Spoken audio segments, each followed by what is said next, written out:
Welcome back to the Millionaires Podcast. My name is Walter Murillo. I'm hanging out with my two amazing co-hosts and the great Neil McSpadden. Mike, bring us in. Massive income from passive income. Mitch Jorsky, how do we get it? You organize and you collect. So if you know that this is tax season, right? Tax season's kind of like in the grind right now. Like all of us kind of made mistakes last year and we're like, no, what did I do? And some of us totally crushed it because, we played the tax game wrong once and we'll never do that again. So we brought Neil McSpadden from Tax Sherpa onto the call. He just created a course on AlchemistNation called Sexy Tax Strategies for Investors. Sexy title. So Neil, let's dive in. Let's dive in. I had some consulting done on that title, and that was what the consultants came back with. So it makes sense. I get it. It makes sense. Yeah. So go ahead. Go ahead. There's like nothing sexy about taxes, but maybe there is. Maybe there is. So yeah, I rolled out this course, on AlchemistNation, and it's all about the strategies that work for especially agents and investors, people in the real estate world, and the particular collection of. I mean, there's a million tax strategies. The particular collection I put into this course was things that apply to almost everybody that are in that world. So that we can say that, okay, yes, you can use this, yes, you can use that, yes, you can use the other thing, and here's based on kind of our John Q taxpayer model, it'll save that average real estate agent 18 grand. So it's I'm glad to get this all in one place and have people start learning about these things, because I'm actually I probably should mention this in the actual course, but I spent a lot of time tutoring high school kids. I actually taught in high school for a couple months, and one of my a couple months, because that was long enough. That was long enough. Also, they screwed up their paperwork and never officially hired me, so I never got paid. But that was a whole other thing. That's hilarious. Well, listen, children talk back, tax returns do not. That's true. But over the years of tutoring these kids, a lot of SAT and math and that kind of stuff, I got pretty decent at being able to explain things in a way that people can understand. So, I'm hoping to be able to do that here with these tax strategies that'll work for agents and investors.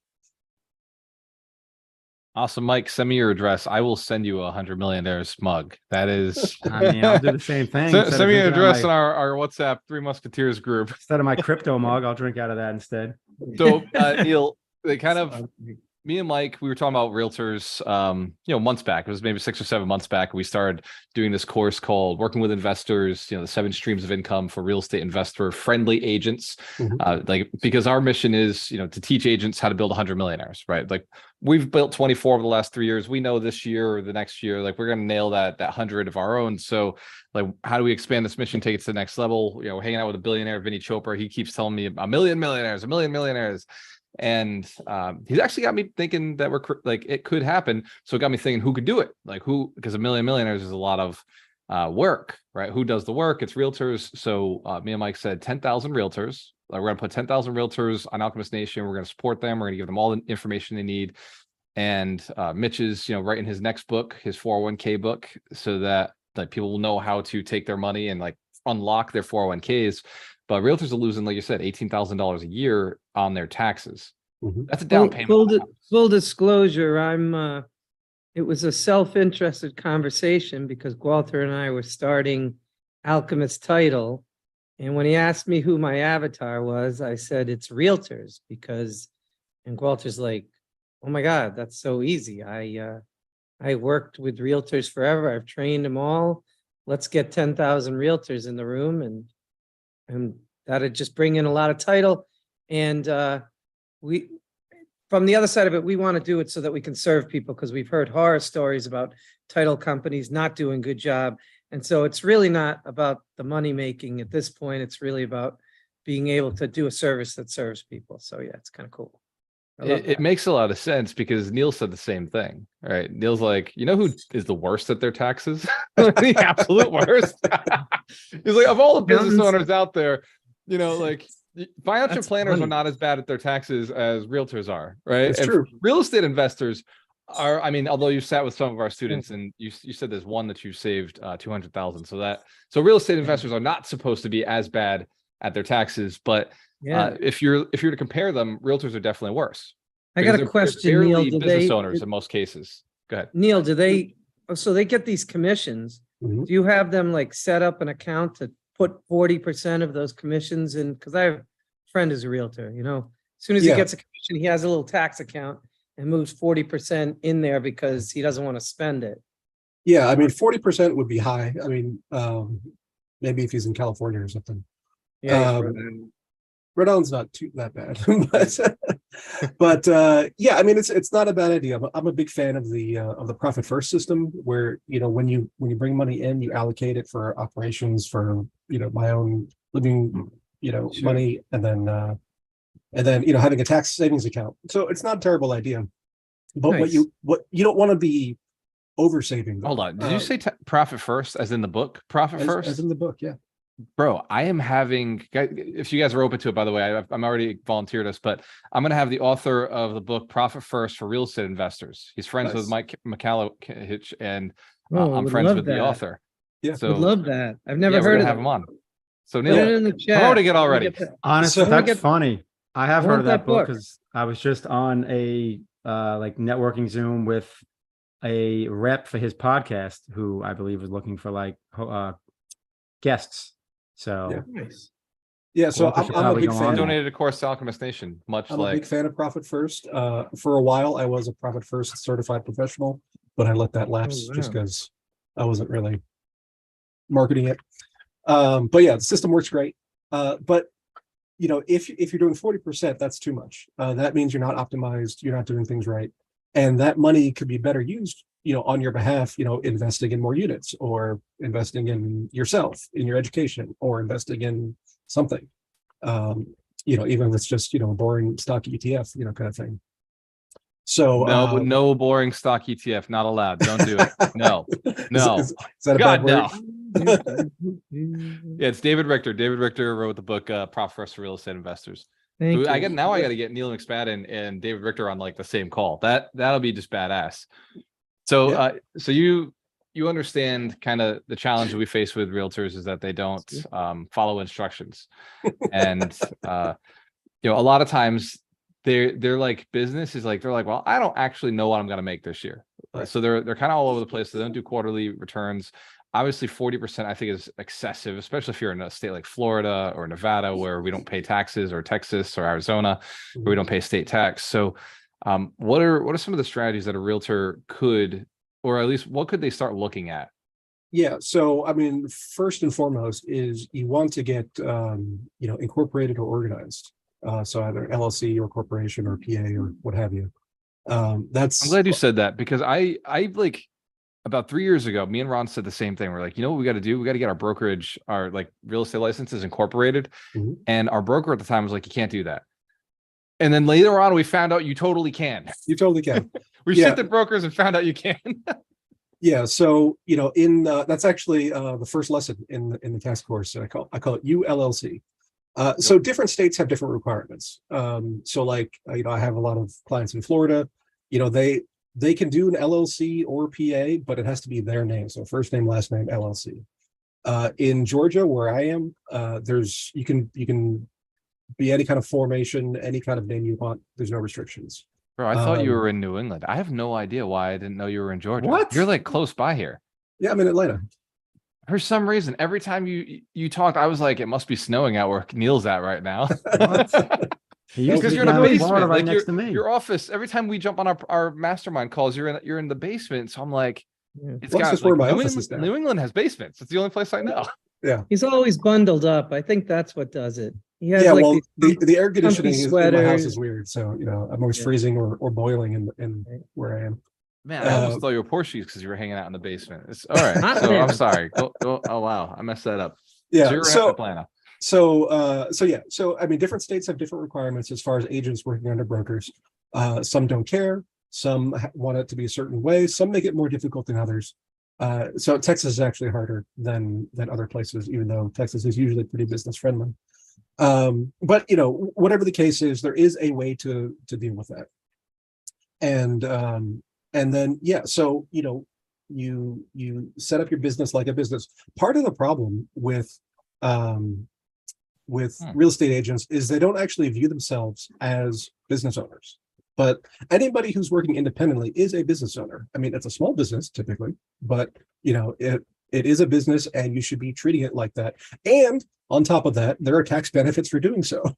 So yeah, and like, even though a lot of business owners, like, agents don't treat it like a business, a lot of my friends are pulling in 100, 120, 150,000 a year.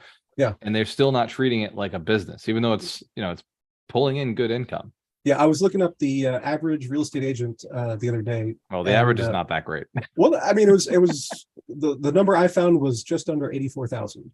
So that's significant income. All right, that's the active. That's it. Active. What is it? Active agents, like you, right. Not the ones who have their license and do like one transaction a year. Right. They bring down the average. Yeah, I mean, I have clients who they do real estate on the side, and they have one $5,000 commission for the year. It's like, okay, well, not those.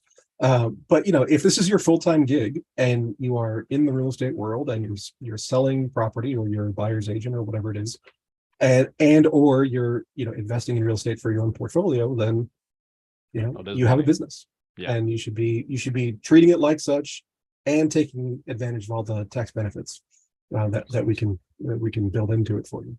I'm looking at the course right now, and I assume you're going in order at the moment. So put the kids to work. Was that just like a controversial topic? Because I love it. Like, because everybody's like, oh, you got to have kids. You got to have kids. And I'm like, I don't know why, but you got my interest, right? Yeah. So there is a tax provision. I was like, yeah, No, you got to put the kids to work. If you don't got the kids on the payroll, you're messing up. That's right. Mike's got 5, so this could be a really good chapter right here.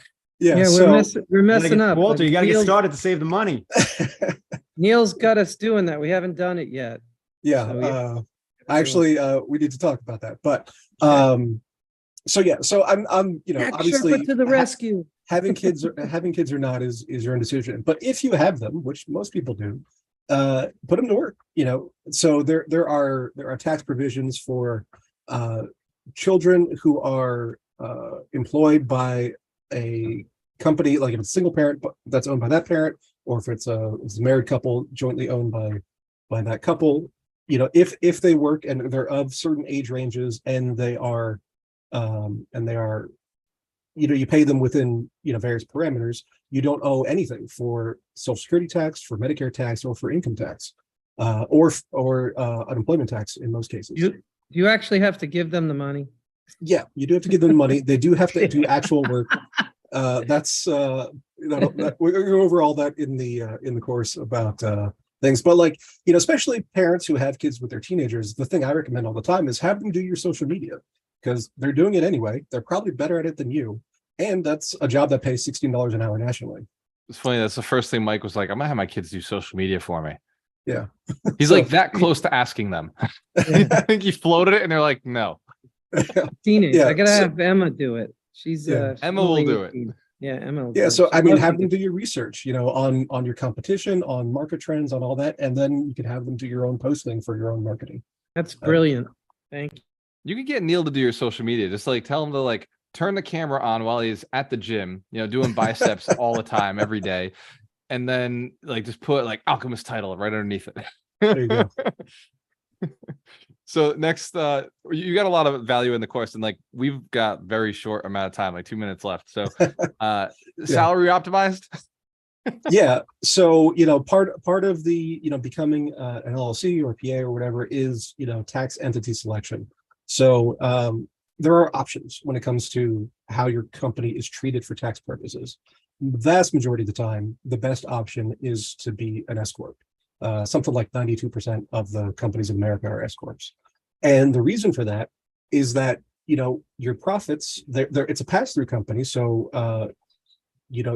under the Trump tax reform, you get what's called a qualified business income deduction. And there's some optimization of that depending on your numbers.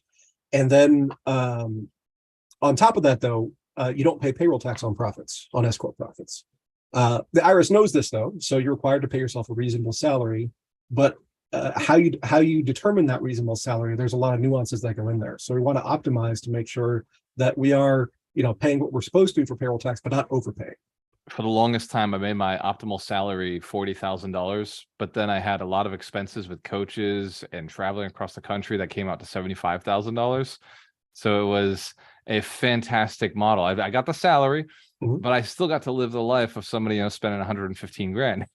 Yeah, I mean, and if you are spending for business purposes, then and it comes under what's called necessary and ordinary, then you deduct those out as a business expense rather than having to take salary and then pay after tax money for that. What you're saying right now is something that realtors need to learn to be able to tell their investors. I feel like the stuff you're saying right now, if a realtor knew this and was like communicating with their investors, like, hey, here's how a 1031 exchange works. Here's why you should, sell now while you've got this big gain right now. Like this is like, if you're going to create the gain, you just had this big loss. Like this is the year to sell something, right? Like, yep. All those different conversations should be had with realtors. And then obviously state the same sentence I've said 1,000 times. I'm not a tax professional, but here's what I've heard from my guy. I'll give you his number. Yeah, the 1031 refi game is it's a solid strategy. We don't go into that in this particular course, at least not yet. It'll be probably added on to over time. I did notice you left room to grow here. You left a bunch of sections that are open for adding things. So cool. Yeah. So the key thing with all these things in the course right now is that it doesn't change your cash flow. We're just structuring things in a more optimized way to get that net benefit in your pocket. There are 100 other things you could do that require, putting money into, qualified opportunity zones, or those oil and gas investments, or retirement strategies, and all these kinds of things. But those all require putting money in different buckets. The strategies that we're going over here are you keep the same money, you pay less tax on it, and you have this tax savings. So then you have extra to go invest in doing your next multifamily deal or whatever it is. It's interesting because on this call, all three of us have our license. Mike is a broker, so he's got his real estate broker's license in Rhode Island and Massachusetts. And if anybody has any idea how I can make money having this, let me know. Because just referrals, man. You lock down referrals. That's how I haven't done a transaction personally in years, but anytime I sell one of my properties, I get a referral fee from my agents. Nice. Anytime I buy a property, I get a referral fee from my agents. And that we do. I miss those referral fees. Mitch, go renew that license, man. Oh God, I don't want to take that test again. I heard somebody say, take the Spanish test, it'll be easier. We're not going to get into that hack. Go get your license in Massachusetts. It's 40 hours, right? It's not even that bad. I think Florida is like then you could do reciprocity with Florida once you get in. I'm still licensed in Mass. I don't do transactions. Nice job. Get the reciprocal. Exactly. Like I don't like federally. I was licensed in Florida. But you can do referrals nationwide. Yeah, that's awesome. So anyway, Neil McSpadden, how do we get to know more about you? How can somebody find out how to get access to more Neil McSpadden strategies? Yeah, first, go to Alchemist Nation, check out sexy tax strategies for investors. After you've done that, then there's links in the course, but then it's just, taxsherpa.com/alchemist, and that'll book a call with me and my tax team to go over your particular situation, because everybody's situation is individual. So, all we can do in courses and things is kind of give broad overviews, and but for your particular numbers, we need to have an individual conversation. Nice. Appreciate you, brother. And I'm gonna schedule something, Neil. So I'll get on your Calendly link or whatever it is. So. Yep. And Mitch also has a bunch of tax questions. So if you guys want, that's half of what my mastermind's for. I just gotta wait till Tuesday. I gotta tease this. My next tax move may be to move to Puerto Rico. Yeah, Puerto Rico's good. 0% personal, and I feel like he froze up. He was about to say 0% personal and corporate tax. And the government froze him. Yeah. But they shut him down. America's like, that can't be syndicated. Nobody needs to know. No, I have a bunch of clients who've done the Puerto Rico move. The flip side of it is that the nice parts of Puerto Rico, they've actually started, like the rents there have gone just crazy high because of all the crypto bros and everything moving there. And real estate Mike's gonna people. buy a block and like rent it all out. Hey, I met a guy who moved to Puerto Rico to save like $50 million on his tax bill. Billionaires. People have moved to save a Billionaires lot play less. different games. Yeah, that's us soon enough. I'm with you, brother. Yeah, I'm soon okay enough. with going to Puerto Rico. Like I as long as I feel like the internet is better there than Roatan, although your internet has been fine up until Yeah, this till this this moment. 1 minute. 6 months in a day, right, Neil? Or what's 6 it months called? in a day. 6 months And in a day. Like all there's the Northerns do to get residency in Florida. yeah, and Yeah. obviously there are lots of details with that, and you have to work with somebody local in Puerto Rico to make sure that you qualify for all those things. Right. But This but guy yeah. also has 3 tax attorneys. So it's like- if you have full-time tax people on staff, then you are either doing something really right or really wrong. yeah, that's a good point. Hopefully right. All right. Awesome. All right. So you know the deal. The 100 Millionaires podcast is because we're on a mission to build 100 millionaires. The point is not to work, it's to generate income. We got some strategies to get us there. Mike, what's the whole point? Like, why do we do it? The point is not to work, it's to generate income. And we get massive income from passive income. Mitch, how do we get that massive income from passive income? You got to organize and then collect. So you heard it here from Neil McSpadden, the tax Sherpa. He's doing the sexy tax strategies for real estate investors on Alchemist Nation. Go check out the course, get access. If you're not already rich, no more excuses. All the courses are free on Alchemist Nation. So stop being a complainer, stop being a whiner, go and take some action, get some education. Cheers to your success. You have a choice. Always work with the best. The best. We didn't See you mention guys. Tesla once. Thanks, Neil.